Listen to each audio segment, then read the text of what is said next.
Before we get started, does anyone want to get out?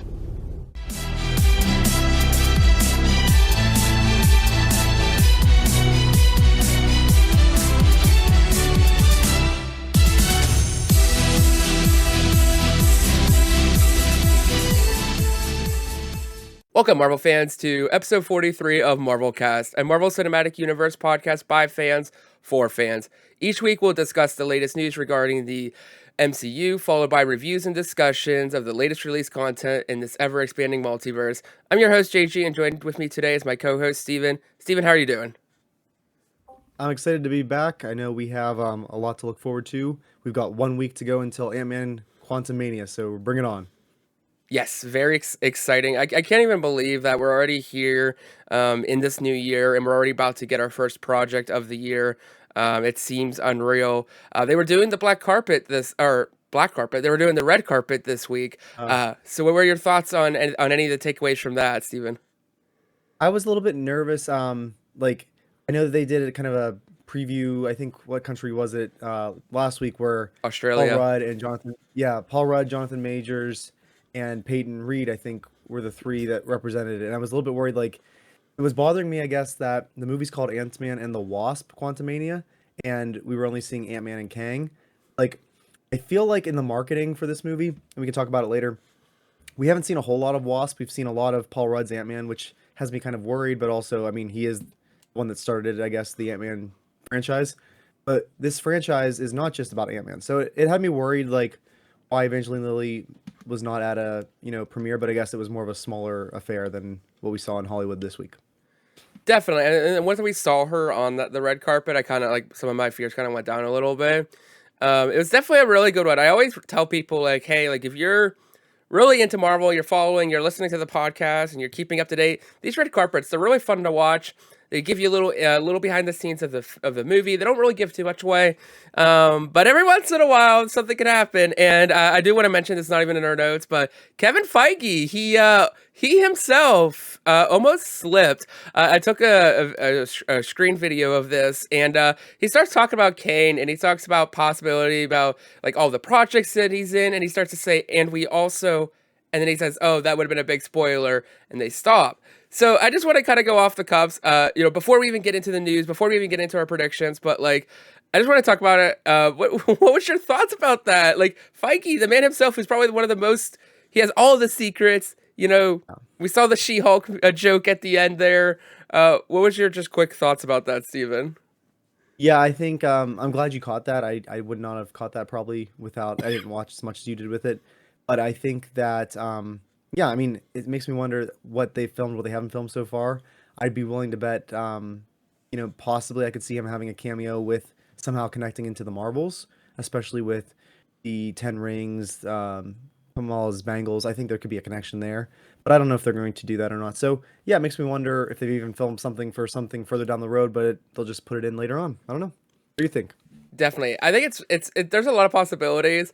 I saw one YouTube channel theorized one that I thought was really kind of spicy, where he was starting to say that at the end of Ant-Man, basically, what Feige, if he would have ended the sentence, he would have said, and we also filmed a scene from Kang Dynasty, because somebody said, what if Quantumania ends with a scene from Kang Dynasty, or ends with a post-credit that's in Kang Dynasty, because of the quantum realm, we know that time is very different there. And what if by the end of this film they get trapped or whatever, and they come out, and we're now in the events of Kang Dynasty?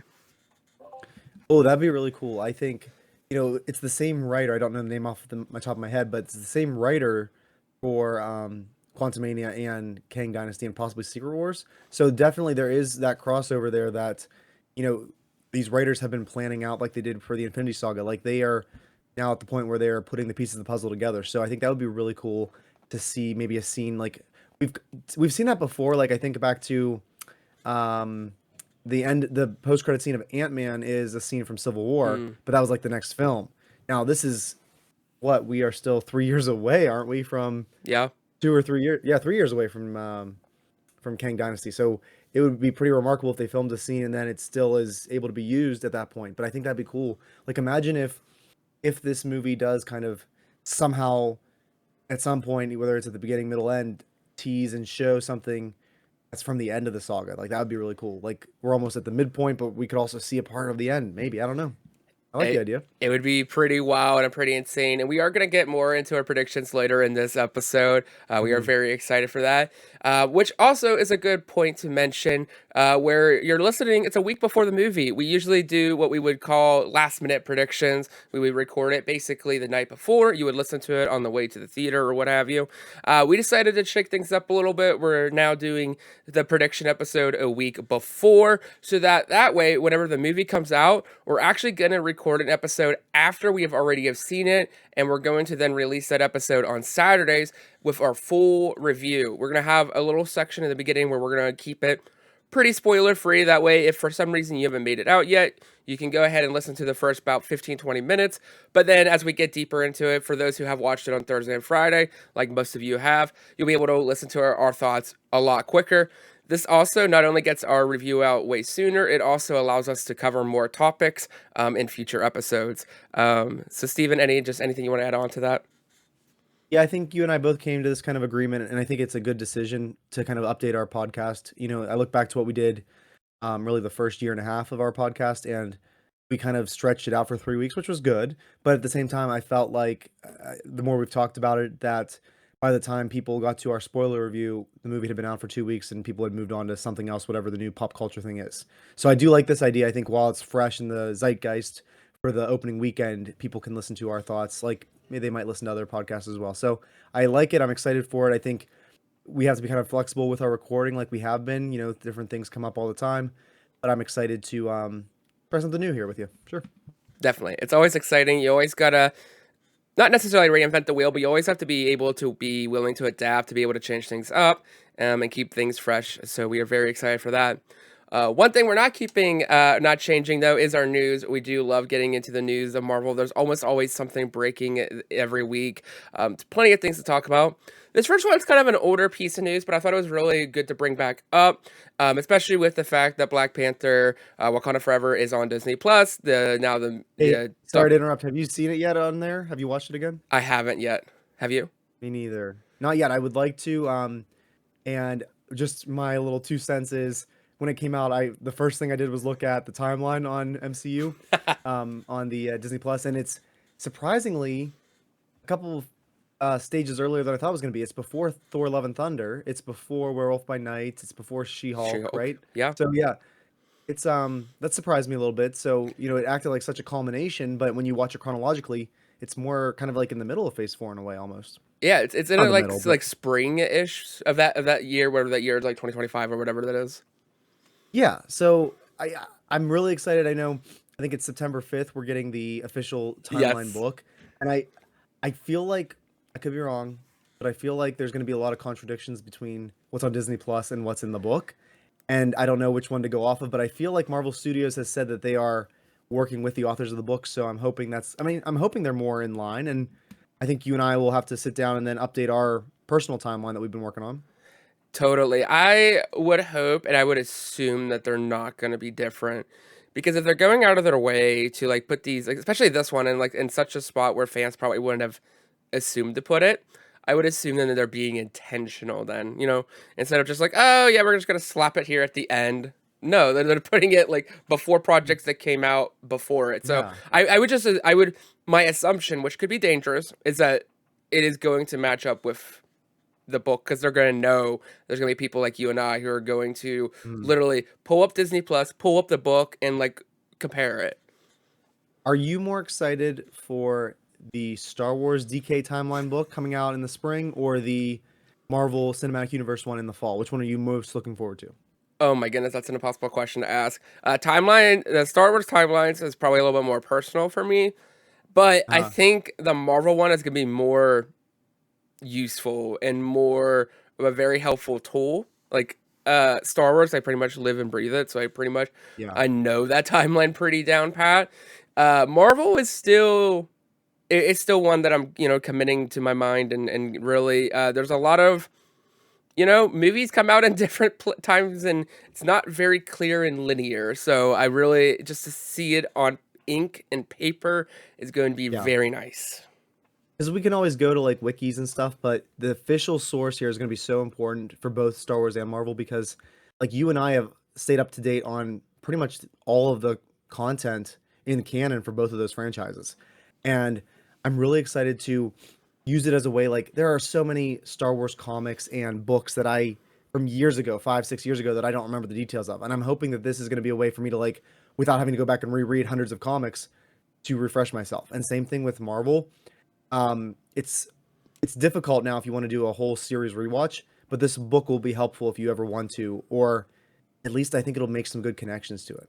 And I also think the book's going to be like, from the previews we've seen of the Star Wars book, it looks like it's going to be a timeline, but also have some other kind of cool features, like showing like Luke Skywalker's lightsaber and progression of who owned it and where it went, and the Millennium Falcon and stuff.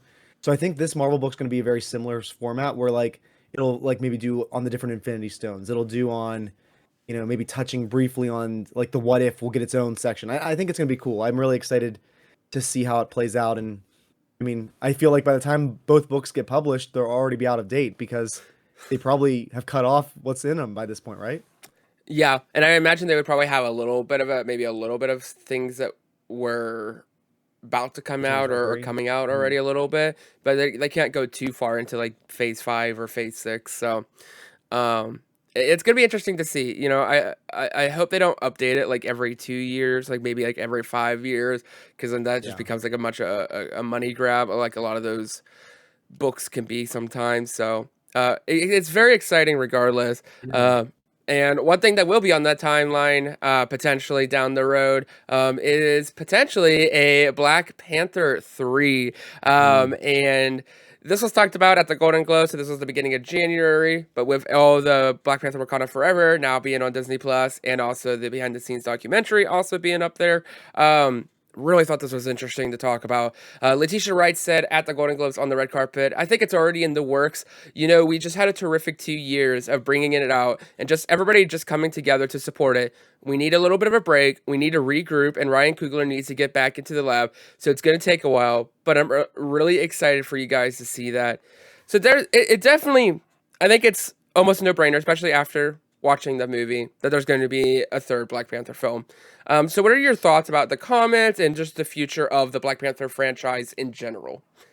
I mean, with how big of a success the first two films have been, no doubt in my mind that there's going to be a third one. I don't think we will see it until phase 7 after Secret Wars. I think it's going to be a while till we get to that point, which is fine. It gives Shuri a chance to grow up and mature a little bit more too.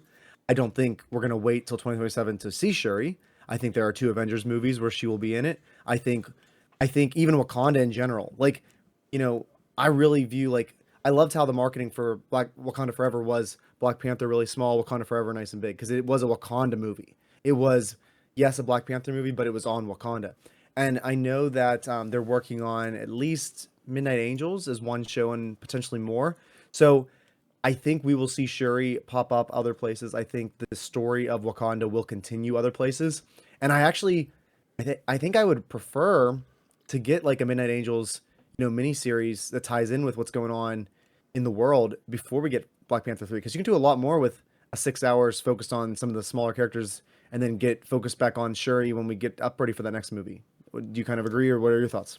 Yeah, there's definitely going to be a lot of story centering around Wakanda, which makes sense. Like, that's very, familiar in the comics as well. Wakanda is a very centric location in general. And I think it's going to be very interesting to see, because I think they're setting up a lot of stories to come out of that, location. I think, Thunderbolts could play into that. Armor Wars could even potentially play into that. The mini shows that could play into that as well. Even some specials that we don't even know about, because a lot of those just pop up apparently. So I think we're going to get a lot of Wakanda before that movie, which is then going to be interesting to see, like, what could that movie be about then, because I feel like we could really wrap up a lot of the storylines that were introduced in the second movie. So it's like, where does that lead us? Which is then just the point, I guess, of these other projects. My big thing is, like, is it going to focus on Toussaint, or is it going to focus on Shuri? Like, I think there's a lot of different paths that they could go with this. and I'm very intrigued. It's a beloved franchise. It's a very successful franchise, and there's a lot of potential. I think Shuri could potentially be mentoring her nephew because I mean, really, if we wait a couple more years, they could even recast him. I hate to say it, but like he could be a teenager by the time we get to that movie. Maybe I don't know how he's only like 5 now or 6 now. I don't know. He's young, and I think there's setting it up to be something future. Like even after Shuri has her own time to shine. Um, trying to think what else. I think yeah, I think it's we're gonna have a lot more to explore with Wakanda. I'm excited to see where it goes. I don't know. I think oh, that's what I was gonna say. Leading up to Wakanda Forever, there was all that speculation that Doctor Doom was gonna show up in a post credit scene, remember? Yeah, So from we haven't heard much about Doctor Doom. There's rumors that he will not even be the central villain of Fantastic Four, which I'm okay with if they're gonna save him. Like I feel like from what we're getting with marketing right now for this upcoming movie next week, it looks like they're really making Kang to be a very present and a very looming villain throughout the multiverse saga. And part of me wonders if like Doom will get an introduction, but they're not going to have like Doom and Kang team up because like they want this to be Kang's focus, is from what I'm understanding. And I could be way off on that. I think Kang will be the main villain for obviously Kang Dynasty, but also Secret Wars. I have a feeling. And I think that then if they introduce Doom, you could then build him up as your next saga's maybe one of their key villains. And if that's the case, don't just have him in Fantastic Four. Like Doom pops up everywhere. So like maybe that's the point where you have the Namor versus Wakanda versus Latveria, Doctor Doom. So you could do save Doom and maybe like what everyone wanted for end of Doctor or Wakanda Forever is going to be Black Panther 3 maybe. I yeah. don't know. It's very much interesting possibility. You can even with that, you can even then bring in Titania back with that because of her whole comic storyline with Ooh. Doom, which would be kind of fun. Um, Yeah. it's interesting because I could see Doom playing a role in more because he's very much a political figure. We've seen a lot of political storylines through Wakanda, and so that's very much possible. I think Namor. I mean, I wouldn't count out the possibility of him returning as a villain for the third one either. There's a lot of history Mm. there. They're allies, but they're not allies. Like we know where that's heading. So yeah, And I think especially if he can't have his own movie, I think we're going to see more of him pop up elsewhere right now. I agree. And what this all comes down to is that this franchise has created so many great characters, has opened up so many great storylines that whatever happens with the third movie and the sequels that come from the second movie and on, the franchise of Black Panther is in a good shape, and we have a lot of story to come in this centric You, place of the MCU. and again, I'm not super familiar. I'm like slowly, like I said, working through old comics, but I know that at one point T'Challa married Storm from the X-Men. I Yeah. mean, do we introduce a young Storm that could I mean, because I mean, Yes.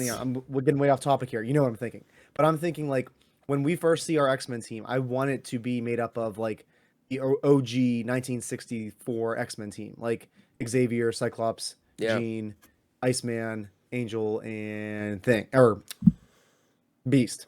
I want that to be their team. So like I think I could be wrong too, don't quote me. Storm either added into the X-Men in the 70s or 80s. So she was a later addition after the original team. And so like that's fine. Like maybe the first X-Men movie is just that original team and then I mean we're talking at least almost a decade until we get to the second X-Men movie. So at that point, then you bring in Storm and she could easily be around the same age as our new T'Challa. So like that'd be cool, wouldn't it? Yeah, have it in the third one where they meet during it and such, and they maybe go on a mission Mhm. together or something, and then maybe the fourth movie we end or have the midpoint of their marriage.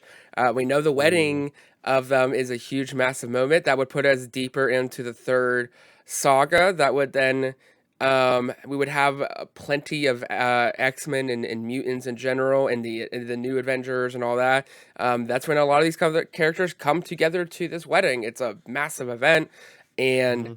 I think that would be a really fun, like close to the end of that saga event that could happen. That could be part of the fourth movie.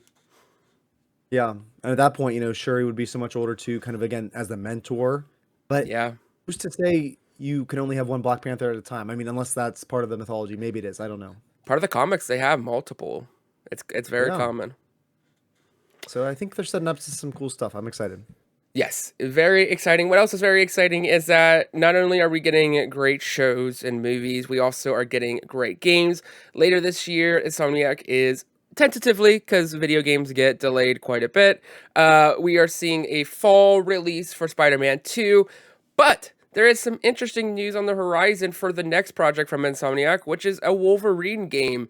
And video game insider, Jeff Grubb, on his live YouTube show last week, kind of had some inside knowledge, and he kind of shared some of it. So as always, take it with a grain of salt, but I do think a lot of this you can believe a lot of what he's saying here. What he says is Insomniac is going to will avoid any sort of links or anything that evokes the Fox movies. This thing's going to stand on its own. Hard R is what are they going for? It's one of the concepts that I've heard. I think one of the cool things about Star Wars Jedi Fallen Order was, hey, the lightsabers slice the droids in half. And then the bad part was when you go up against stormtroopers, it don't do that. Now, I'm mostly okay with that. I think with Wolverine, though, it puts us in an environment where those claws are going to work as claws. He goes on to say, maybe the surprising thing for me, I've heard 2 different dates. Let's just combine them here. I've heard as early as fall 2024, which would be wild. So this is Insomniac after putting out Spider-Man 2 this fall 2023, and then just to follow that up with Wolverine in fall 2024. Now that I've also heard internally, they're still very much talking about 2025, so let's not be very surprised if that's of course what happens. But man, if anyone can pull off releasing 2 major AAA massive games, like marquee games for a platform back-to-back years, it's Insomniac. So there's quite a bit there. Steven, what are your thoughts about these comments, thinking that, well, first, they're going to avoid most of maybe any connections to the Fox movies, they're going for a more mature content rating, and they're looking at potentially as early as next year releasing. Your thoughts? Oh yeah, I think there's so much to talk about. I think that just the idea, like I liked obviously what caught my attention was when he mentioned Jedi Fallen Order, because that's one of my favorite games. It's one of the few games I've actually been able to play through the whole way because I was so invested in it, and I didn't get sidetracked or whatever. But just hearing that that they kind of look at what that game works and what maybe criticisms of it were, and they're going to apply that to this game makes me excited. I again, the amount of time and effort that goes into these making these video games is so hard for me to even fathom. Like this game was announced, I think, in 2022 at some point, and so maybe even earlier than that. So we have been waiting a while for it. It kind of was off my radar for a while until I saw that on the notes tonight, and yeah, I'm excited for it. Do you think it's going to tie in with the Spider-Man, or is it going to be standalone on its own? I'm going to predict that yes, it's going to connect. I think they're going to create their own little interconnected video game universe of such. And I wonder how many other characters they have the rights to, because obviously, if they want to make a universe, they're going to need a few more characters. Yeah, it's interesting because Wolverine is now under Disney technically. Spider-Man is under Sony, so that was not a hard thing for them at all. So they definitely would have had to get the permission for Wolverine. Yeah, I'm curious. I mean, they do mention in Spider-Man there's a ton of Easter eggs for everything Marvel related you could think of, from the Avengers to Strange to there's everything. There's every source of reference. So I feel like that they could definitely expand into other characters as well. I would say pretty easily, because I feel like they've shown now what they could do. I'm still trying to play through the original Spider-Man. I know, but I need to play through that. I need to play through Miles Morales before Spider-Man 2. Yes. I know we were planning on having a discussion last week, but hopefully in the future, I do want to talk what DC's new cinematic universe looks like versus Marvel. And I think what I'm really hyped for is this idea of everything that's coming out from DC is going to be under one banner, including video games. It's just a habit, even though it's a bad one to have. But I think I'd be more excited to play a DC game that I know ties in to the official canon of their universe than a Marvel game that doesn't. And that's really bad for me to say when I like Marvel better than DC.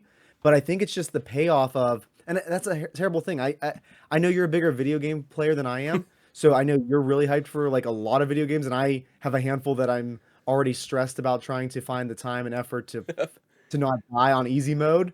I wish I had your ability to play video games and succeed at them and not get frustrated and give up and lose focus. But anyhow, I just have a feeling like if these somehow if they put out an MCU video game, I would not stop playing it until it was done, just like I did with Jedi Fallen Order. I don't know. So that's just my 2 cents. I know you're more excited for the video games than I am. Like I will play it. You will probably be done while I'm on level 3. So I don't know. We'll see. We'll see about that. I don't give me that much Yeah. credit.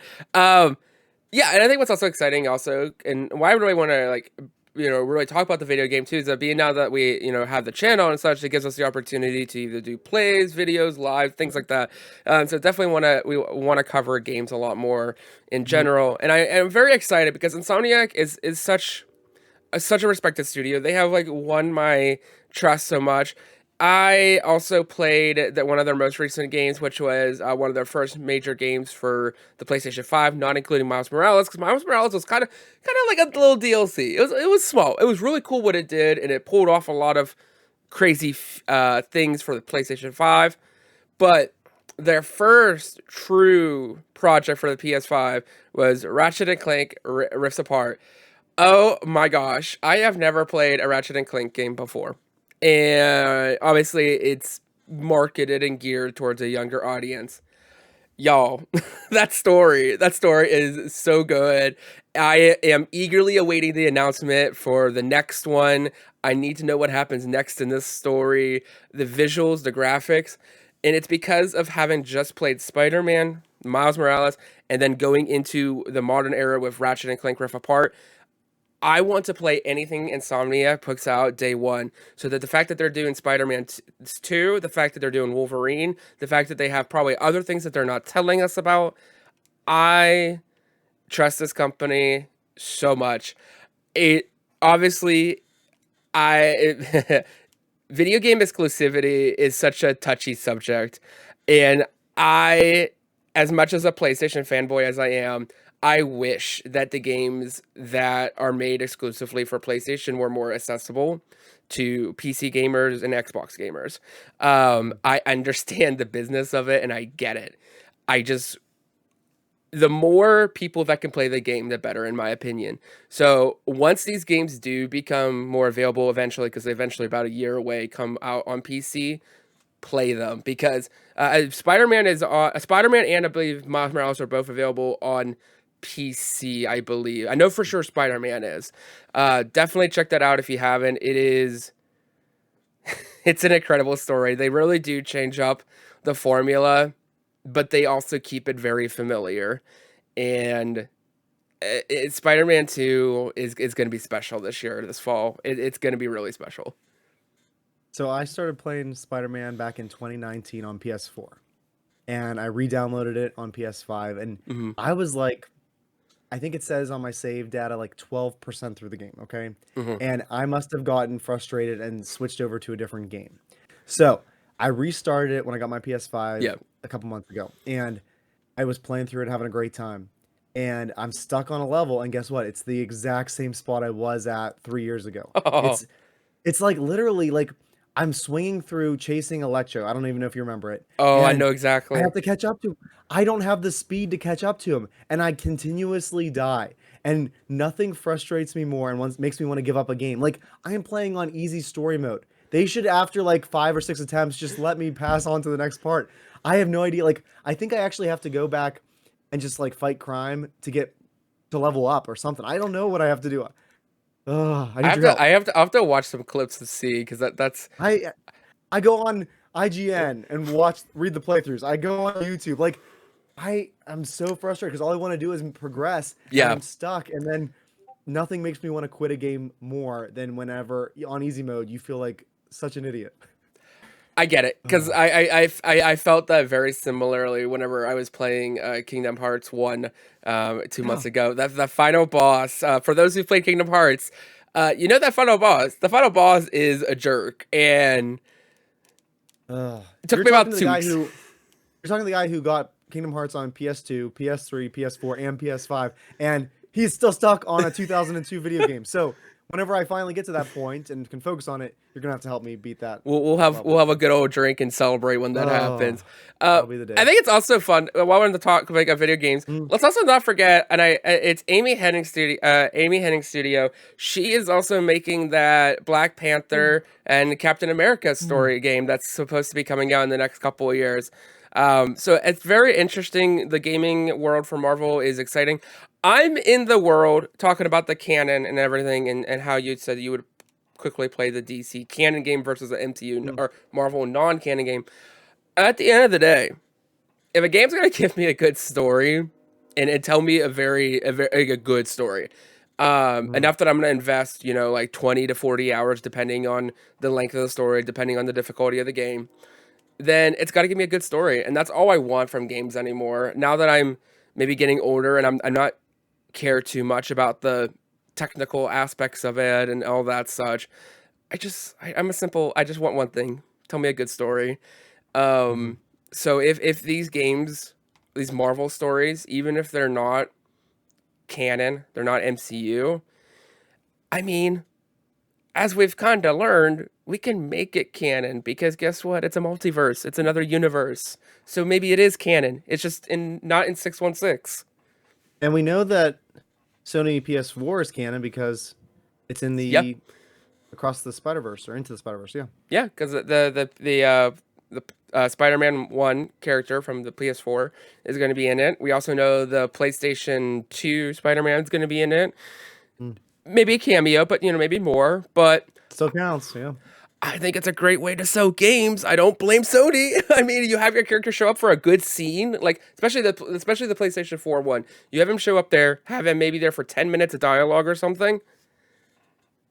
People who haven't bought the game are going to buy the game then. It's brilliant. I can't even fault them.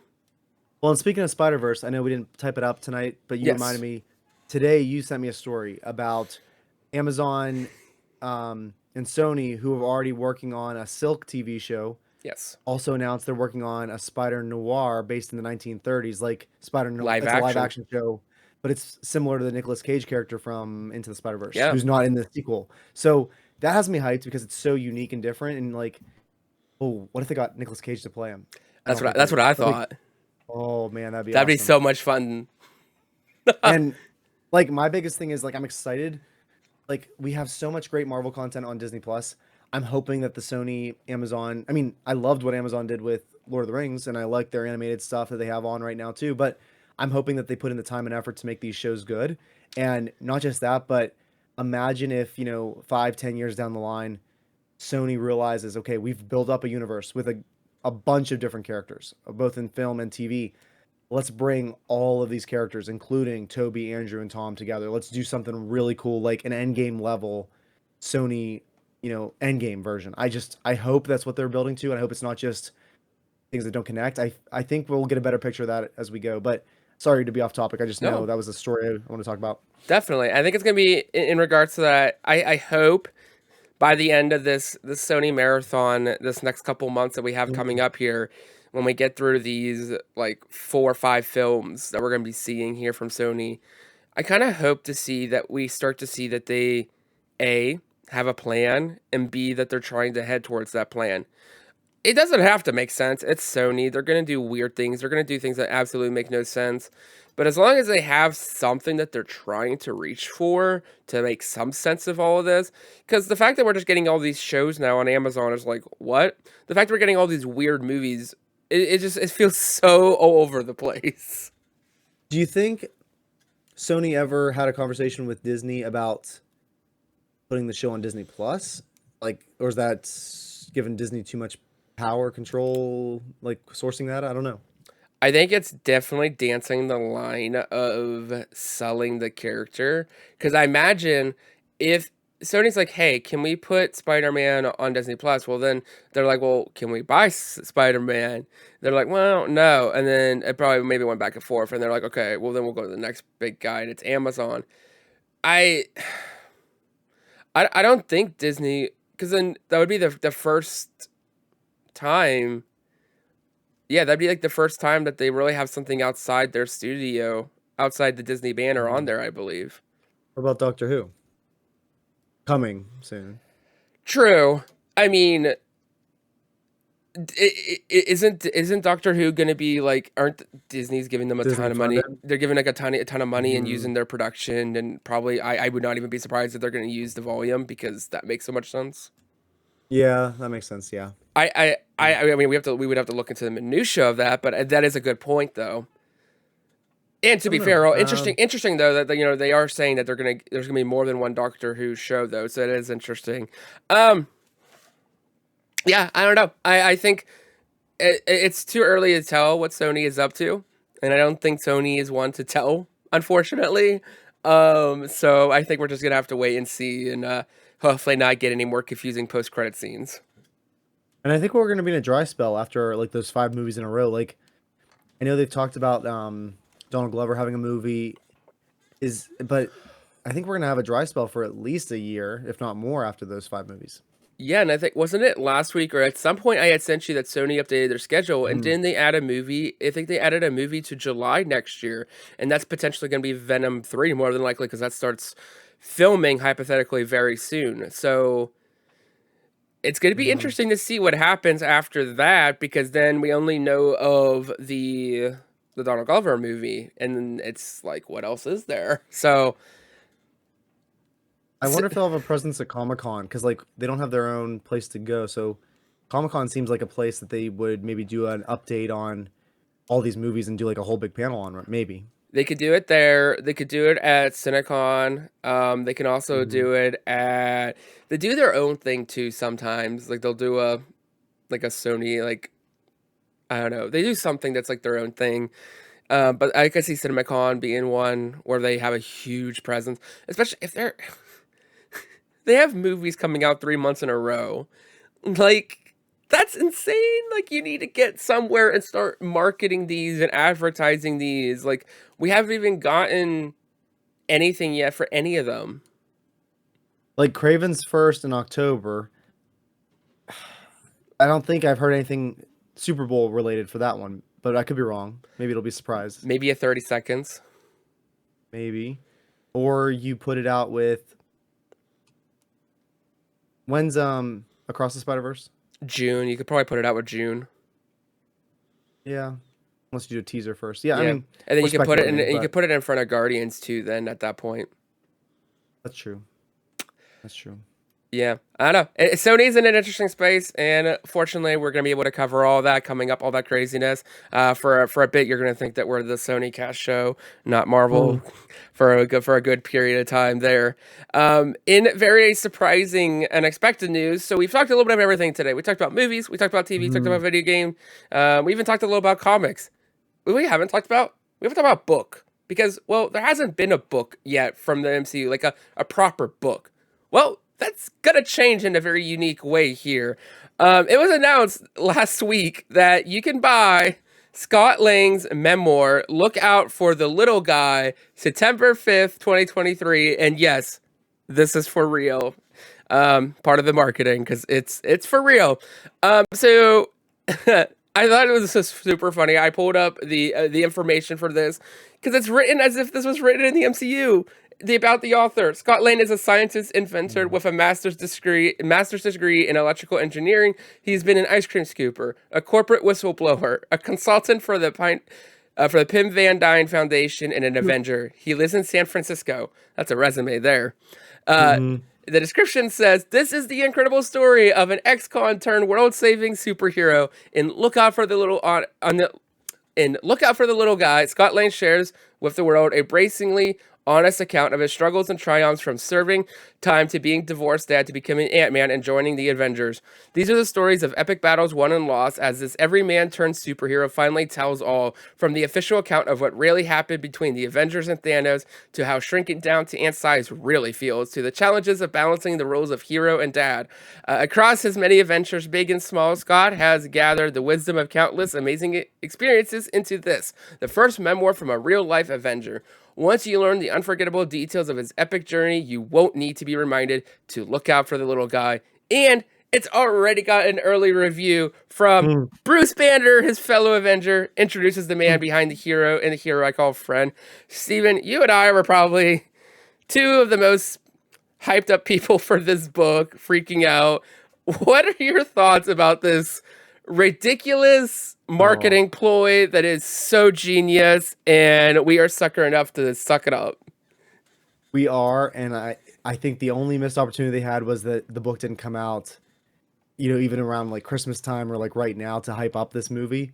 I wish they would have planned that a little bit better. Maybe again, it got pushed back for whatever reason, but I'm so excited. Like, you sent me the video that Paul Rudd did advertising it, and at first I'm like, it felt like a Saturday Night Live joke. Like, it felt Yeah. like a fake product, and I mean, it's designed to look like a fake product. But when he kept saying it's real, I'm like, oh my gosh! And then of course, you and I both pre-ordered it instantly because it's like I want this on my shelf. But I'd almost be willing to bet my next paycheck that Paul Rudd will be doing an audiobook of it. So I want to listen to him do the narration as well. So I feel like I'll have double dip into this book that's going to be so insane. It's going to be so like hamming up the details, because like think about how nice this ties in. Like, remember in Miss Marvel when Scott has a podcast, like it's gonna tie in so nicely Yep. with like him hamming up all the details.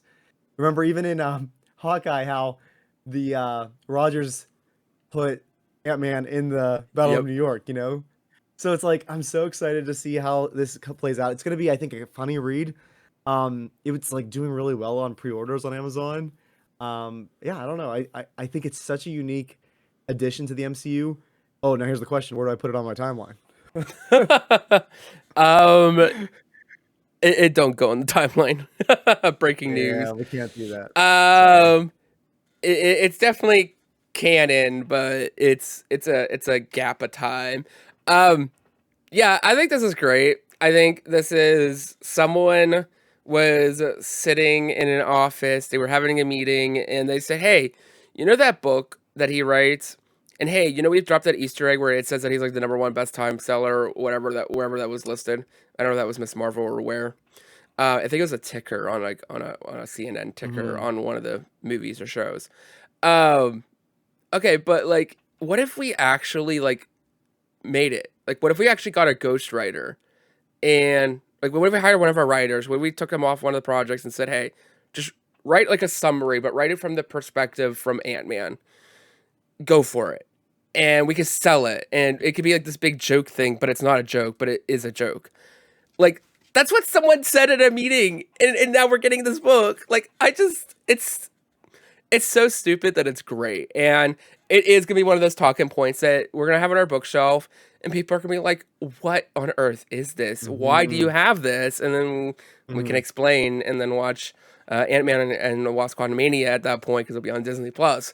I think it's gonna be fun. I think it's a nice little collector's thing. I think it'd be really cool for people to then seek out him and get him to sign it, because then those Oh, those are gonna be special. but you almost need him to sign it as Scott Lang and Oh not as yeah. Paul Rudd. Yep. Oh yeah. Oh, that's cool. Because you know that probably for whatever limited time they're going to be on Earth, not the quantum realm. They're probably going to be showing this book all over the place. They're going to be saying quotes from it. Like, yeah, I wonder if maybe this was like a late. Maybe the reason it's coming out later is it was like a last minute like idea. So like maybe like they're currently ghostwriting it right now. Maybe I It's don't know. definitely possible. I'm curious to see how it's going to play in. Now, if you go to the bookstore, Barnes and Noble, whatever, is it going to be in like the movie TV tie-in books? Is it going to be in like the comedy section? Where is this book going to land, do you think? I think when I was looking at it on Amazon, I think it does fall into the movie tie-in books. I wouldn't be Hmm. surprised if some bookstores though just go with the joke and put it into the memoir autobiography section. Autobiography. Oh, I would love that. I mean, some might not even, some might just see it and think that's where it's supposed to go. I don't know. Oh, and there's gonna be a lot of fun. There's gonna be a lot of fun and a lot of memes when that book comes out. Very busy day too for us because also the same release as the timeline book, so we're gonna have a lot Hmm. of homework that day, Steven. A lot of I reading. do think because it's canon, I think it's going to not just recap the events from Ant-Man on. I think it's going to like little anecdotes. I mean, I wouldn't even be surprised if they play this smart and like they show like Ant-Man was up to something in between movies and like with a C-list villain that's gonna pop up somewhere else in another TV show or something. Like you could introduce different concepts. You could talk about like Sokovia Accords. Like this book could be really important in not just fun. Like I think it's going to be more fun than anything, but it could be peppered in with lots of Easter eggs that I think are going to be important to set up the rest of Phase 5 and 6. I think at most it's definitely going to add context. I think it's going to add a little bit more details, a little bit more insight to the character himself. And I think it's going to just give a little bit more, like, just add a little bit more to the stuff that we already know. I don't think people should go into this expecting a whole new, a big revelation per se. I mean, I'm down for it, but I don't expect it because I think they know not every Marvel fan is going to buy this. Not every Marvel fan that buys this is also going to read it. I think this book is giving me one that's going to sit on many shelves, and I do think there's going to be the people that read it, but I think, yeah, I do think that this is going to just give us some nice little extra tidbits here and there.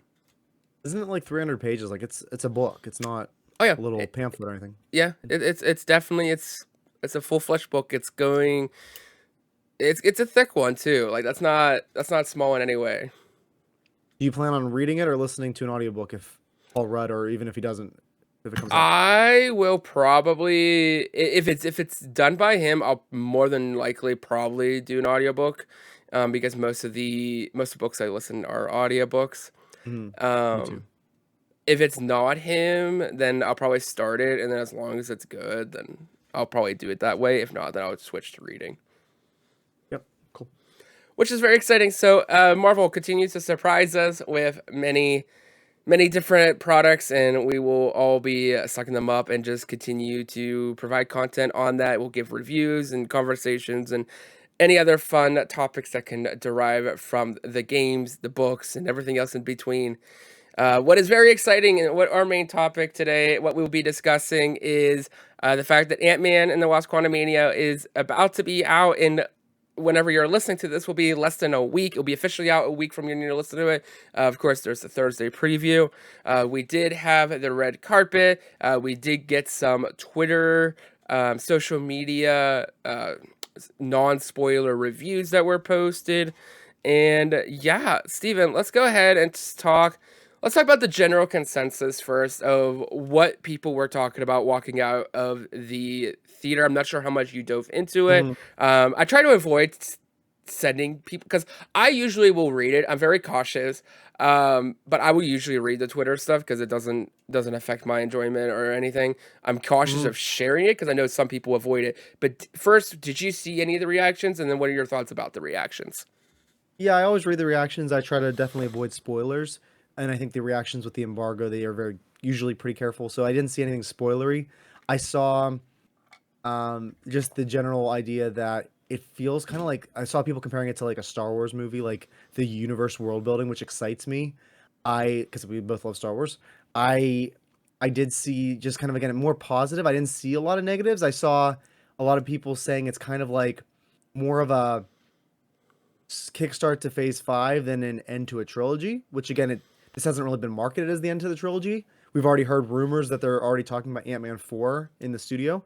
So, I think this is going to be more like a Thor series where it's going to keep going on. And I think that's why they purposely set it up to be. I also heard it's, sorry, I'm bouncing all over the place. I heard it's maybe possibly the best kickstart to a phase, which would be exciting. I mean, Black Widow, in my opinion, was not the best kickstart to a phase. Civil War was. And Iron Man 3, I mean, I think if it's going to come down to between Civil War and this, I think is the best kickstart to a phase, in my opinion. So we'll see how it does. And last thing I saw was not really a surprise, but there are 2 post-credit scenes, mid and post. So I kind of figured there would be, but I'm glad to hear that because I always love those little tidbits. What else did you see? Yes, so I saw lots of positive. I did see a little bit more critical, but still with a positive tone. I saw people talk about that the fact that like people were just picking out the positive reviews and like ignoring the negative. I saw like maybe 1 or 2 negative tweets. So if people want about what? What did the negative say? Oh, if I remember, I think it was a lot that it just fell flat and that it was just all over the place. And like I said, I think it was like only 1 or 2.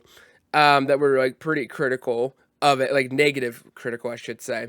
So like if there's more negative out there, you can send it to me. I'll read it. But generally, from what I saw, it was mostly positive. Um, I did see some people talking about pacing in general could be a little off. But that's kind of been a common problem with Marvel movies in general. You know, you drag out for a good bit and then you get to a big giant climax and everything. I don't know. I don't look too much into that, but I did get excited when I started seeing Star Wars vibes. Hey, that's my bread and butter. Sign me up for that.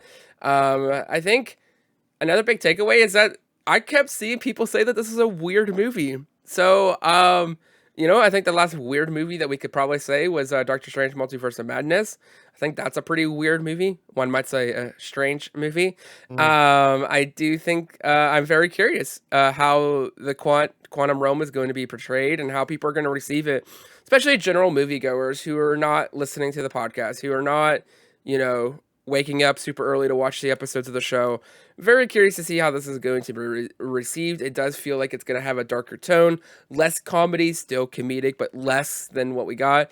And I think that's okay because I think you need to change. You can't just keep doing the same film over and over. So I'm down for them to take a risk with this film. I'm down for them to introduce Kang. I've heard a lot of love for Jonathan Majors, which I don't think is a surprise at all. Yeah, I think we're in for a treat for next week, Steven. I think that this film is going. I think you and I are trying to be very cautiously optimistic.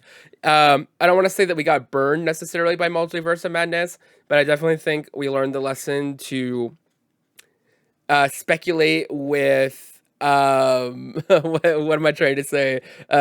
Speculate. Not get too crazy with our speculation. Mhm. I think it can be very easy to get very imaginative, creative, and then at that point get disappointed. Um, I s- think I go- think there's gonna be some surprises. I don't yes. I don't think there's gonna be like earth shattering. Like and years a year ago we speculated maybe we'll see Fantastic Four. I still don't think they passed yet. So I don't think I don't know. I think it's been so mum's the word. I don't know if that's gonna tie in or maybe a tease without showing their faces. I don't know.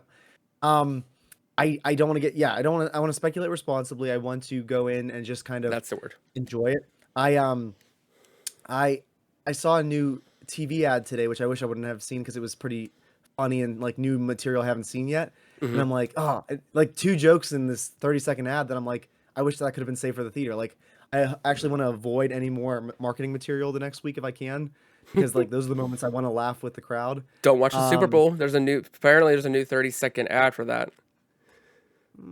I guess I'll take a pass. I will watch it. Like, it's the one football game of the year where I watch it religiously, and I go to the bathroom during the game and I watch just the commercials and the trailers. I get so pumped.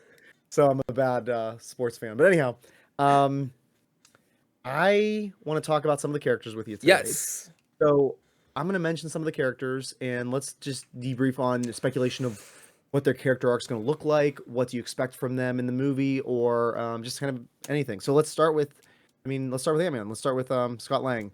It looks like he's going to be, like I said, the lead of this film, Yeah. possibly, because just probably similar to how he was in the first movie with a good supporting cast, but maybe even more of a lead. He's in the marketing more than anyone, isn't he? It looks like it. Yeah. Is he making it out alive? Uh. Yeah. If you would have asked me maybe a couple weeks ago, I would have said no. But at this point, I think he is. Yeah, I think you at least need to save him for some of the Avengers movies. Um, For Kang, yeah. I think like in the marketing, like you said, it looks like he's going to be a little bit more serious. It looks like he's going to again be a leader more than he ever was before. Definitely a father is going to play a big part into it. Mm, What about Cassie? I mean, she is someone we watched as a young girl before the blip in the first two Ant-Man movies. They recast her as a teenager for Endgame. yeah. I'm curious, and I don't know if there's a reason for it. If they, I don't, maybe they weren't even thinking that far ahead yet. But why recast her between Endgame and this one? Like, if they had a plan for Cassie going forward, why not take the time and find the actress that you really want when you're doing Endgame? Or did they just not think that far ahead yet? What do you think? I think maybe there's something changed behind the scenes that we won't really know about maybe until we get the Mhm. next big Marvel book, but Mhm. I think it was just something behind the scenes, something maybe changed with the actress and such. Do you see? Do you think there's any chance? What's the name of Cassie's superhero or persona? Oh my goodness, it's escaping me right now. Not Stature or something. It's a unique name too. Yeah, yeah, yeah. Um, do you see any chance? Because I mean, one of the trailers almost like hinted at like time travel, which might happen in this. Do we somehow go back in time? Do you think we see the young Cassie actress have a cameo? Do you think she pops up in it? Old footage. I don't think we're Okay. getting new stuff. Okay.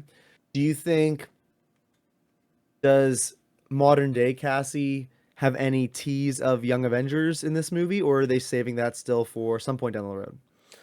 I uh, I think she's gonna be part of the Young Avengers. I don't think it's gonna be like mentioned or anything hinted at Mhm. or anything like that.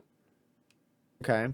What about the other part of our title, Hope Van Dyne, who has been again not in the marketing as much as I want her to be when the movie is Ant-Man and the Wasp.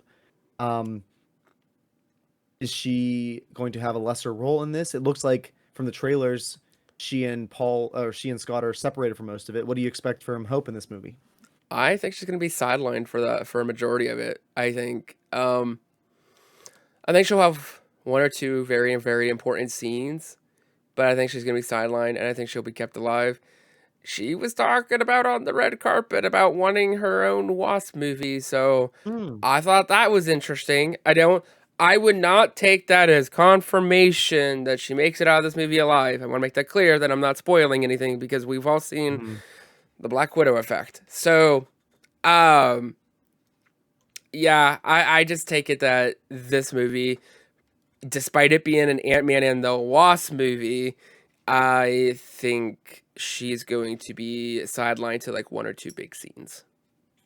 Yeah, I'm a little bit worried about that too. I wonder, could they have called this movie Ant-Man Quantumania? And would that have hurt, like, after she already got top billing in the last movie? Yeah, because then it's Eh, like, because then you're taking it away, and she's kind of the dynamic duo of that, and I Would you would you want to see a Wasp standalone spin-off like as with Paul Rudd as a minor character? Would you want that, or are you happy with them staying together? I'm not even a big Ant-Man franchise fan anyway, so Oh. these are hard questions, okay? Because I am watching them because they're Marvel movies, and I do think that this one's gonna be really good. I'm not a big fan of the Mhm, first two. They're not bad movies; they're okay movies. mhm. I I would say though, if I was to have a Wasp movie, I want it to be her movie. I don't want Ant-Man in that movie. Mm. Or Or, and this could be for Wasp or Ant-Man 4 or whatever. hmm Um, I know that there are more than just Scott and Hank Ant-Mans. There's another one that's yeah, I think like Grady or something. Like, yeah. do we get to the point where if we are maybe phasing out one or two of our Ant-Mans, do we bring in a new Ant-Man like we've brought in new characters of all the other ones? Maybe freshen it up. I don't know. It's possible. I just don't see that quite yet for him. I think he's Okay. still um pretty cemented at the moment. And isn't like Okay. Hope like a huge character in the comics? Like doesn't she have like Yeah. major rules Well, and such? I don't know much about Hope. I know Janet, and Hank were founding members of the Avengers in the comics. Okay, I'm maybe reading I'm that thinking stuff of now. Janet. Okay. Yeah, I don't. I'll be honest. I don't even know if Hope. Part of me, I could be really off on this, and correct me if I'm wrong. Anyone else in the comments, but I could be wrong. I think Hope might even be more of an MCU created character, Hmm. or she's a small character in the comics. But I could be wrong. I know that Janet. I don't. I'm rambling. I don't know. What about is Hank Pym surviving this movie, and what's his role going to look like, or is he going to be sidelined too? I I think that Hank is going to have a smaller role, but a more than the Wasp. I Mm. think he I think he's going to survive this film. I Do he and think. I Janet have a happy for the first time, like an actual 2 hours together that on screen or not? No, Janet's dying. Oh, I hope not. You can't bring her back to kill her off because I'm hearing that she's gonna have a big part in this movie because I mean she spent 40 years in the quantum realm, right? 30 years in the quantum realm. So like this is hasn't told her family what she experienced. Like I feel like there's some shady business going on and she was involved like almost like a smuggler or something. Like she's got some backstory and some connection to Kang, which is going to play into it. But you think they just brought her back at the end of like the very last 10 minutes of or Ant-Man and the Wasp. You think she's going to not make it through this movie? I think Hank's gonna be. I think they had a partnership and they had some sort of positive relationship, sketchy but positive relationship where they benefited each other. Survival and all that type of stuff. Her and Kang? Yeah, Yeah. Mhm. and I think he's gonna betray her in this film and get the good old not actual but metaphorical stab in the back, and I think it's gonna surprise us. And I wouldn't even be Do we surprised if it's like a whole switcheroo too, where it could even because we Mm. know there's multiple Kangs. We know there's multiple Kangs in this movie. Like I don't think that's a surprise. I think if you look at the trailer close enough, you could tell that there's Mhm. at least two different Kangs. Well, let's talk about Kang because do you think it seems like in the quantum realm he's like an emperor, like he's a king. Yeah. Is he in the quantum realm by choice or is he stuck here? Is he going to realize Janet got out? He is going to make this whole point of the movie is his movie to get out so that way he's on Earth by the time we get to the next couple movies? I think he is trapped, and I think his other Kang has the thing that he needs for his chair or whatever, his device or whatever, Mm. to get out. And so he's gonna need Ant-Man to, quite appropriately, do a heist to get that said such item. But then it's gonna be revealed. Then that Kang is gonna be like, "Well, you really want to be robbing me because you know what you're gonna be doing," and it's gonna be all the twisty, timey, and variant mess, and it's gonna be wild. And plus, then you add Is it in. going to be Go ahead. is it going to be a hard movie to follow, do you think, like for general audiences? I don't think so because I think they are aware of that becoming a problem. So I think they're Mm. going to, like they have in the trailers we've seen, there's clear clothing indicators or different markings on the face, things like that to make it clear which Kang we're worrying about here. I think in regards to Ant-Man, I don't think it's going to be super important. I think we're just going to see a ton of different Ant-Man, but that's not the point. The point, I think they're not driving characters like the Kangs will be. What about how about my boy I'm excited for, Modoc? I'm so excited for him. I don't know why. Like his whole design looks so cool in the comics. I think he's just such a unique, like I don't know if he's a B or C list villain, but I'm so excited. And the fact they're bringing Darren Cross, what's his name, back to play him from the first Ant-Man movie. Like, Yeah. what do you? I mean, I'm. Is he going to be interesting? Is he going to be a small little appearance? What do you think about him? I think he's gonna be a through line that's in the quantum realm, and I do think he's gonna bring the comedic relief. You know, when Kang is over here banging someone, pulping someone to death, Modoc's gonna be there to kind of lighten the mood a little bit, give us a joke, give us a little quip or something, do Mm. something ridiculous. I think that's gonna be a main thing for Modoc in this film. I think Modoc's gonna survive. Modoc could be a problem down the road, but I think some comedic relief is what we should expect from Modoc. What about? Do you think my boy Luis and Ant-Man's team will make a cameo? Because as of right now, one of the actors is playing some different character, but I don't think Luis is mentioned on like IMDb. Like, are they gonna do a quick little cameo like for fun, or do they not just mention the team? Are they not included in this movie because of we're in the quantum realm instead of on Earth for most of it? I think we're gonna spend 15 minutes ish in the beginning of the movie on Earth, and then the rest of it will be all in the quantum realm. But I know you don't love the first two Ant-Man movies, like, but Luis and his team, like, they're the good comedic relief. Like, they are part of the team too. Like, to just abandon them feels a little bit wrong too, doesn't it? To a degree, yeah. I need to rewatch this weekend, which is actually hitting me right now in this second as we're having this conversation that Mm. like we're about to see this movie in a week, and I need to watch these movies. Yeah, I see where you're coming from. But this movie is about the family. I think this movie is about the four main characters, their relation Mhm. to each other, and Five or five. maybe six. Kang and Cassie too. Yes. So it's about them. So I I don't think there's room for them. With Okay. all respect to the actors and the characters, I think this is a very family-centric film. And I haven't heard any spoilers, but I actually would not mind if they used one of their credit scenes to be back on Earth with Luis doing a recap of something. Because those scenes are hilarious. And that would be a really fun cameo, like credit scene, just to give him a shout out. Well, let's talk post-credit scenes then. So we have a mid-credit scene and a post-credit scene. Oh, What are can I your ask you one more question? Yes, go for it. Go Sorry. for it. Just to not lose track. You Yes. said you're gonna rewatch the first two movies this week. I just rewatched them last month. Yes. Can I suggest you also watch the finale of Loki? Oh, I was planning on it. Yeah. Yeah, because I watched that recently, and just watching He Who Remains explain about the variants, like it's such a great episode. One of the best finales we've had, So and good. like so little action, but so much exposition and stuff. So yeah, let me know what you think when you rewatch that. I'll probably rewatch that scene again even after the movie to see how it ties in. Okay, so sorry, what were you asking about post credit? Yes. So what we have we have a mid credit and a post credit. What are your predictions? Any thoughts? Anything like that? What are your thoughts? What are your predictions? One's gonna be funny and fun. Maybe maybe a Luis and his team doing a recap. That'd be cool. I think. Ooh, if they want to do a funny one, imagine if the post credit scene is the funny one and it's just the preview for Go and Buy the Book or something like that. That would be funny.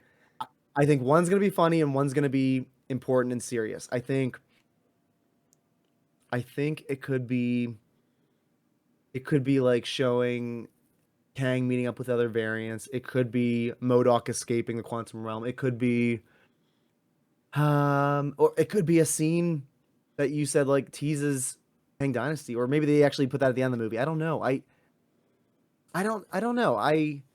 Yeah, I'd be willing to bet one funny, one serious. What are your thoughts on it? I am actually going to disagree. I think we're going to get two big, bold, serious scenes. It's hard to predict because I have several thoughts. I have several paths that they could take here. I think one that they could do very easily is they show a scene with Kane and it's connecting to some other property that we don't know yet. And it's going to do the classic, like this will be the post-credit scene. And it'll do Kane will return in insert project name. So like the Marvels or whatever. And I think that's going to be the thing that Feige almost just ruined. I could see that because I think that'd be really fun. Because I think that they're making a big point to have Kane keep appearing in multiple projects. They want us to know him. They want us to emphasize or to hate or to whatever. They want us to feel something and not kind of feel indifferent about Thanos. I think the other one, I might be very bold. I think we're getting the Fantastic Four. I really do. I really think we are in the post credit scene. I think camera will like come from behind. I think they'll be in the quantum realm, or coming out of the quantum realm or something, and we'll see the back, and it'll be like the suits or whatever, the infinite suits that we all know, and the camera will like swivel over, and we'll start to see like the side profiles of their faces, like the four of them. That's me. Me really dreaming, but I mean. I want that to be reality. My only thing is, don't you think someone would have leaked that? Like, that's something I think we would have been spoiled on, unless they kept it. But even with the premieres and stuff, like, I have a feeling some, fill in the blank, bleep me out here, would have spoiled that and leaked that. I could be wrong. I know there's definitely a variety of sources that could definitely leak that out. A variety of websites, a variety of places. A whole. A variety. Yeah. What about I want that to happen. I like it a lot. It just feels right. It just feels like this is the place and time for them. Let's take them off the table and let's go back into the main movie first. Just 1 second. Okay. Give me one prediction on a cameo because I do think there will be at least one or two cameos, based on what Paul Rudd said before. Mm-hmm. Give me one cameo that you think is a possibility or would be a kind of a cool you would want to see from any other character, whether it's a character that's already in the MCU or one that hasn't been yet, but you think could show up besides Fantastic Four? Oh man, that's hard. Yeah, I think there's definitely the possibility for variants. I think anything's possible. Um, What about any chance Loki, Miss Minutes, Hugo oh Remains yes, make any actually, appearance? yes, that is actually that I have said that. So I'm gonna run with that. Actually, Miss Minutes is 100% showing up. Like 100% Ooh. showing up. Like With the TVA or just her? oh, her and um Oh, oh, what's her name? Renslayer. Yeah. Oh, that's a cameo that again. I think people might go right over their head if they didn't see Loki or it's been a year and a half since they saw Loki. But oh, and she doesn't she marry Kang or something at Yes, some she point? has a relationship, and at the end of Loki, she says to Mobius that I'm gonna go out and trying to find a higher purpose or something. And she goes through the door. She's looking for Kang. She's looking for her man, and she's gonna be in this movie. And I also think Miss Minutes because of the whole like we see like that weird moving thing, and it has like the same orange kind of glow to like Miss Minutes. So I just think there's a lot of connectivity with that color scheme with her. So I would actually love this to tie in with Loki season 1 and 2 more than anything because I think that's Loki's just such a beloved show, yeah, and season 2 will be here in a couple months. So like that would be perfect tie-in, and we know Kang's gonna be, or we know Jonathan Majors is gonna be in it. I does one of the Kang variants in this movie are they the like Kang the Conqueror, the one that is the big bad of this phase, or are we not going to meet him yet next week? I think we're if going to meet him. I think we will meet the King the Conqueror, the big villain of the multiverse saga in this film. I don't know if we've seen him yet on the screen. I think it's impossible to predict that, like in the trailers, what I meant. But I think by the end of the film, we will know which one's the Conqueror, which one is the one that we should be scared of, and the one that is going to be killing a lot of people in the next two phases. Ooh, is there any chance we see? Because there's that one clip going around where Kang says that he's killed other Avengers, right? Yeah, he's killed Any Thor. chance? Is this movie, or do they save it for Kang Dynasty? Do we get any flashbacks to Kang? Do we see him? I mean, could they have cameos of other Avengers being killed as variants? Like, or maybe do we get Kang flashback, his backstory here, or do they save that? It's very possible because of the fact that we've now seen that done before in Multiverse of Madness. So, yeah. I mean, if they really want to paint it clear, how long is the movie? I don't even remember. I don't even think I've seen. I'm guessing. I saw something like 2 hours and 10. I'm gonna Google it real quick while you're talking. Yeah. You keep talking. Okay, so if it's about 2 hours, I mean, that's a pretty heavy movie. I mean, you could do a quick scene of him just slaughtering a bunch of Avengers. Oh, get the point across. So 2 hours and 5 minutes, which is About an hour, long. about hour The first 55. one was 2 hours. The first two were all 2 hours, just under. So this is about 10 minutes longer than the first two. Oh, it's enough for a nice long post-credit scene to introduce Fantastic Four. Wink, wink. Um, yeah, I think it's possible. I think it if you really want to drive home how menacing and how much of a force he is without killing like Ant-Man in this movie, I think that's one way to do it. Is to like, oh yeah, hey, I killed all these guys. Like, let me tell you this story, and then like we actually see it as he's like narrating it. That could be pretty violent, and I mean, a lot of people have talked about his acting in this movie and how scary he is, how powerful he is. That lines up with that. Like you could even do. I don't know how much you'd have to pay the actors, but you could use like archive footage Mm-hmm. and show like a variant of Robert Downey Jr.'s Iron Man, a variant of Chris Evans Captain Yeah. America, a variant of Sam Wilson as Captain America. Like you could do all kinds of cool stuff. Again, I don't know in the contracts like how much you would pay for using archive footage without having to bring them back on the set. But that would be so cool to just to see him wiping out different Avengers through different timelines. Yeah, it's gonna be interesting to see this movie if it's linear, because with the elements of time, it could definitely be shaken up. It doesn't have to be linear, so I'm curious, and I feel like I kind of hope not, because this movie's already going to be a trip in itself visually, along with the fact that there's going to be variants running around like crazy.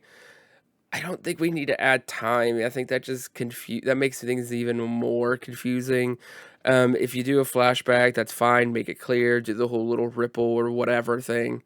Um, just don't do wacky time bendy stuff, because I think Wibbly that could take away wobbly from it. Hammer Yeah. Army. Yes. Um, do you think that I don't think so. I've been leaning back and forth while we're discussing. Do you think this is the movie where we get a Doom post credit tease? No. No, I don't think so either. Do we get a I new don't think- Do we get a new character introduced? Yes. Ooh, I don't think so. I think we're done introducing new characters in the post credits for now. I think Oh, I don't know necessarily in the post credits. Oh, I think okay. in the movie, yeah, in the Oh movie we'll yeah. get at least, yeah. We're gonna have like Um, 20 new characters. We're gonna have a whole new realm of new characters. Although that seems to be their MO lately. Like, think about how many new characters were introduced in post credit scenes in Phase 4, unless they're switching it up. But they might. I don't know. I think we have enough new characters that need stories. I don't think we need to keep adding more new characters. I think we're at the point now where we need to start teasing like the future stories, the future projects. Like Phase 4 was great because like we were getting all the stories about the new characters, and then also introducing new characters on top of that. Like imagine if we went a whole other phase of 5 of introducing, for all the 20 projects or however many projects we have in Phase 5, introducing a whole nother new character in each of them. But to be fair, I'm saying Fantastic Four, which are technically 4 new characters. So I'm kind of throwing my theory out the window anyway. So Do you think there's any chance that one of the credit scenes, like the last one, is like what they did with No Way Home, and do a preview for for something else, whether it's Loki season 2 or if he's in Marvels, maybe the first look at the Marvels, I guess after the Super Bowl. Or do you think they're not going to do a trailer? Like I'd prefer they do a scene instead of a teaser. yeah, I would say that if they are, it's going to be Loki, because it's the only thing that thematically makes sense. And that's pretty cool if you do a teaser for a TV show. That's kind of unheard of in a movie. Yeah, it would But be unprecedented. maybe instead of a teaser, maybe one of the Kang variants or the Kang variant is the one that's in Loki season 2, and you could easily show a scene from Loki season 2, or like a new scene that is a gateway between the two, showing how Kang got there, or maybe that's where you show Renslayer. I hate to say it, maybe save her for the credit scene. Maybe. Yeah, there's a lot of Because There's a lot of possibilities there. there might not be room for her in the movie, but I could definitely see her finally finding him in the post credit scene. Because we also have to remember that Loki, where we end and where we are, the TVA is outside of time itself. So that opens a can of worm that could be the Kang the Conqueror, that could be the Kang that's the big main baddie of the whole phase, or the whole saga, which also could be one of the Kangs that are in the quantum realm. We could even see kind of like him coming out into the office or whatever of the TVA. And it could be maybe it could even be a scene where Mobius talks to him and then heads out, and then we see that he's now talking to Loki, and Loki they don't recognize each other, or Mobius doesn't recognize Loki. So it could be like a prequel to the ending of. We find out that the end of Quantumania leads up to the end of season 1 of Loki. Time. I like it. I've got one last bold prediction, Oh boy.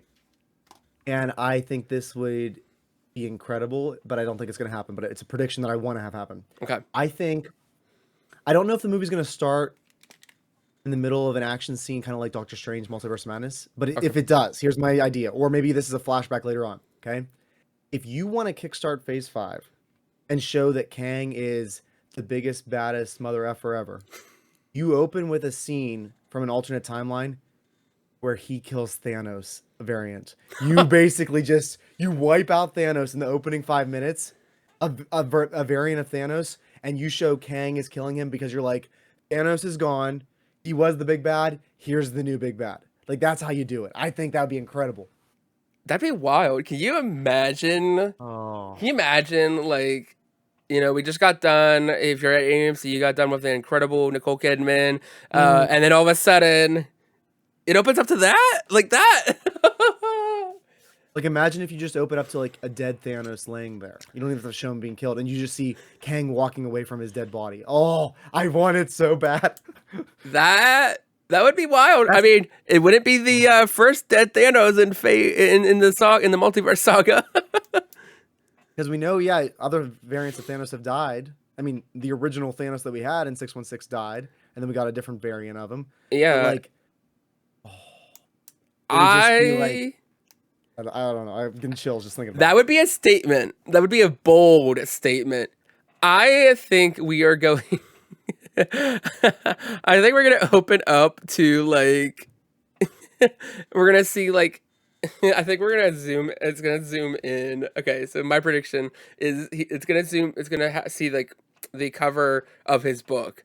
It's gonna zoom out to like him reading it or something, or someone reading it. I think I could see that corporate synergy and just playing off the meta-ness of that book in itself, and just bigger than life or whatever. I don't know. I think it's gonna open on. It's gonna open on Scott himself in some capacity. All right, one last question for you. We All know right. time works differently. Very much. Does the movie end? A couple different options I'm going to give you. Oh. Scott and whoever survives, make it back to San Francisco present day, like soon after they left. Or option B, they are stuck in the quantum realm for the foreseeable future. It's not a happy ending. It's Empire Strikes Back. Or option C, they make it back to Earth out of the quantum realm, but they've lost 3-4 years and they are in the midst of Kang taking over Earth. The Kang dynasty is already happening. What of those three options does the movie end with? And that's an Empire Strikes Back ending too. I don't think we're getting a happy ending, are we? Yeah. I think that's a Revenge of the Sith ending. So I'm gonna say A cannot happen. I don't think A can happen because A was the what was A? It was they get back like same time, same place. Like, Oh, okay. It's Okay. almost like nothing's happened on Yeah, Earth. well, Since they left. that's not gonna happen. No. They're not gonna get trapped because that's too much like before. I think they're gonna make it out, but I think they're going to lose the time because I think that's a given at this point. That time is kind of weird and messy, and I think because they're not going to just spend like a couple hours like in this realm. Like I think this is going to be an epic. Like this is going to be sprawling, and I think they're going to lose time. Imagine if it ends and they're getting like a message from the president of the United States or the president of the world. It's like years later, like you say, oh, you're newly elected president. It's like whatever year election. And it's like Kang, the president of the United States or something crazy like that. Or That's like a Planet of the Apes ending, like something surprising like that. Now, what about, I just lost my train of thought. There was something I was going to ask you that tied into that. yes. Oh, if I think like, I like the way you're thinking. I think that they are going to lose time. Yeah. Because for a couple reasons. I think the first reason is you will not have the opportunity then to ask throughout phase 5 and first part of phase 6, why are they not here for Thunderbolts? Why are they not here for this team up in Secret Invasion or Quantum whatever? Realm. You know, like you don't have to ask where they were because they're gone. Boom. Second reason is I think you could potentially, I don't know if it repeats it too much, like Scott was such a key part of Endgame, but maybe Scott and team are another key part when we get to Kang Dynasty because they're the ones that have spent time and they know him better than anyone else. I don't think any of the other Avengers are going to get as close to him as this movie here. He could very well be important, but kind of more in a similar realm to what what Hulk was, kind of like a herald of what's to come. But I think in this case where Hulk was able to warn them and say, hey, this is coming your way. You're about to be screwed. It's going to be too late. And it's already there. Kang is already in control. Kang is already in command. I think that's going to be such a point, too, because it gives us a tease and it gives us a glimpse of what's to come and say Kang Dynasty, where the dynasty of Kang, where Kang is the leader and in charge of his powerful empire on Earth, and what I would presume that when this ends, that we'll be like, oh wow, like this is where we're heading, and then through the rest of Phase 5, we can then build everything towards leading up to that moment, and almost kind of like a doomsday clock where we know, oh my gosh, as each project goes, we're getting one project closer and closer to what we saw in Ant-Man and the Wasp Quantumania. We know where we're heading. We know things might seem bright and cheery right now. We might be getting success. Yay, the Thunderbolts, they pulled off their mission. Oh no, but we're getting closer and closer to the dynasty and the reign of Kang and whatever hell he's going to bring down on Earth. Do you think it was a missed opportunity to not have this be the first film of the multiverse saga? And then, like, boom, you have now teased what's coming. Like, if they were able to plan it out, like, over COVID and stuff, like, you are teasing what's coming at the very end. Like, that would be a cool, like, bookend. Yeah. Or, like, do you think it just couldn't have been planned out that far in advance, or what do you think? I think it kind of worked better in the middle, though, because I think fans, you know, fans could be very, they want their awesome projects now. And, patience is kind of thin when it comes to waiting for these. And so I think if you would have done that, because Phase 4 kicked off, what was it, 2021? Yeah, 2021? With WandaVision and Black Widow were the Kickstarters. Yep. So imagine if we got that there, and we're not getting the ending or even the beginning of the end until 2025 at the earliest, 2026 realistically. You're waiting 5 years for that payoff, which that payoff is so rich. However, in today's day and age, like, people are going to be complaining, like, when are we getting to this? Where are we getting to this? And it could potentially devalue the other projects. Whereas in this case, you're doing it at the beginning of 5. We've now have introduced all these new rich characters that we could play with in all these different scenarios. And the rules of the multiverse and variants and stuff. Exactly. We've already teased this villain a little bit in Loki. We haven't really fully introduced him. This is what this movie is going to do. So we've already set the table. We've invited all the guests who are going to be here. Obviously, there's going to be more to come late to the party. But I think 5 is the perfect spot for it, because it's the middle chapter. It's the second act. It's now setting up. It's the penultimate episode. It's setting up everything for the finale. I like the way that you explain that. I think that makes more sense now you explain it. I agree. And then we're all gonna be completely proven wrong in a week whenever this movie does not end anywhere like that. I don't know. I have a feeling it makes sense to do like the Planet of the Apes, like the surprise, like you end up back where you thought you started, but the world's different, and it's a great tease. I do think that makes sense. I would not be upset if we predicted the ending, because I think I'm not going to be upset if it changes or something else, but I think that makes sense. Like, it's such a good tease, and I think it goes with what Kevin Feige said, like you said earlier. That makes sense. I think it could be wild too. Like, I could even imagine, because I'm such a visual person, and so I could even see where they're finally getting out. Whoever survives, they're getting out and doing the whole quantum to real world travel element, and it kind of like cuts to black, and you're like, okay, they made it. Okay, movie's over. But then it's like, oh wait, movie's not over, because then it like pops up, like it says like 5 years later or something, and it has them coming out back into like the workshop or whatever, and then all of a sudden they see like that news and whatever, and it's like Kang announcing his dynasty, that he's now elected president of the world or whatever. Like that would be. Just imagine that though, like black, and then just 5 years later or something like that. Like, oh, that would be wild. That's cool. I like that. All right. Well, that has been such an incredible episode, Steven. Any final thoughts in general for Ant-Man and the Wasp? Anything in general for Marvel before we do wrap up today's episode? No, the next time we get on the mic together, we will have seen the movie, so I'm excited. I wish we could have seen it together, but just didn't work out this time. But hopefully another movie this year we'll get the chance to watch together. Definitely very excited. Oh man, I'm very excited for this one. This is just, I think this one's going to be really special. So we cannot wait in a week to talk about this with you guys. We will be diving, again, full spoilers. We will have a small section for those who haven't seen it, but a majority of the discussion. It'll probably be a good long one too. So get ready for that. That does wrap up episode 43 of Marvelcast. We hope you enjoyed diving into the world of Marvel with us. We want fans to interact with this podcast, so we can't wait to hear your feedback and questions by emailing us or commenting on on this video, especially when new movies come out. Whenever a new movie comes out, go ahead. I would say probably the best thing to do, since some people might not have seen it who are watching it, email us your thoughts. Email us your thoughts on the movie. Talk to us about your predictions. Talk about your what you think is going to happen after the movie, what your thoughts to the movie were. We want to talk about it because this show, as much as it's our show, it's your show as well. You can email us at marvelcastpod@gmail.com. That is in the description on YouTube as well as the description of the podcast episode. You can subscribe to 1138 Productions feed if you haven't already, where you can listen to this podcast. Leave a review wherever you listen. It does help us out a lot. Also give Star Wars Canon Podcast a listen. They had a new episode up and they should be kicking things up again. From myself and Steven, have a marvelous week. And remember, I could do this all day.